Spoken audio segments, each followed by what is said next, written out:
জাপুরের সনাতন ধর্মাবলম্বীদের পথবিবাদ সভা ভারতীয় আগ্রাসনের বিরুদ্ধে রাজাপুর উপজেলা সনাতন ধর্মাবলম্বীদের প্রতিবাদ সভা পালন করেছে।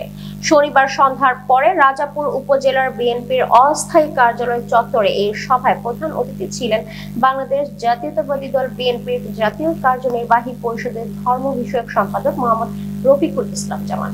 বিশেষ অতিথি ছিলেন বিএনপির রাজাপুর উপজেলার সভাপতি অ্যাডভোকেট তালুকদার আবুল কালাম আজাদ, সাধারণ সম্পাদক মোহাম্মদ নাসির উদ্দিন আহমদ, কেন্দ্রীয় জাতীয়তাবাদী ওলামা দল এর সাধারণ সম্পাদক অ্যাডভোকেট মাওলানা মোহাম্মদ আবুল হোসেন, সাবেক মাধ্যমিক শিক্ষক সমিতির সভাপতি মোহাম্মদ জাহিদুল ইসলাম, সাবেক ছাত্রনেতা ব্যারিস্টার মোহাম্মদ গোলাম জাকারিয়া, উপজেলা স্বেচ্ছাসেবক দল এর আহ্বায়ক রতন দেবনাথ প্রমুখ।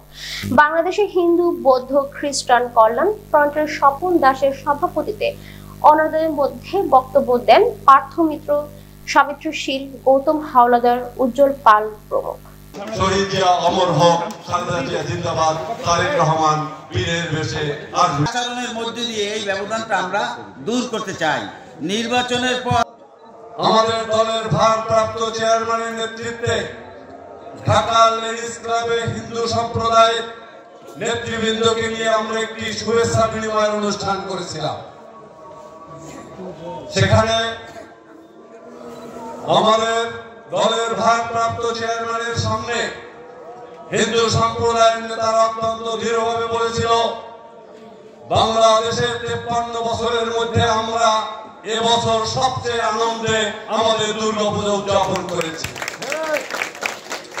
এটাই বিএনপির কমিটমেন্ট ছিল, কারণ এবছরই ওই ষড়যন্ত্রকারী দলটি বাংলাদেশের নেতৃত্বেই শুধু নয়, বাংলাদেশের মাটিতেও ছিল না, তারা পলাতক ছিল বলেই সম্ভব হয়েছে।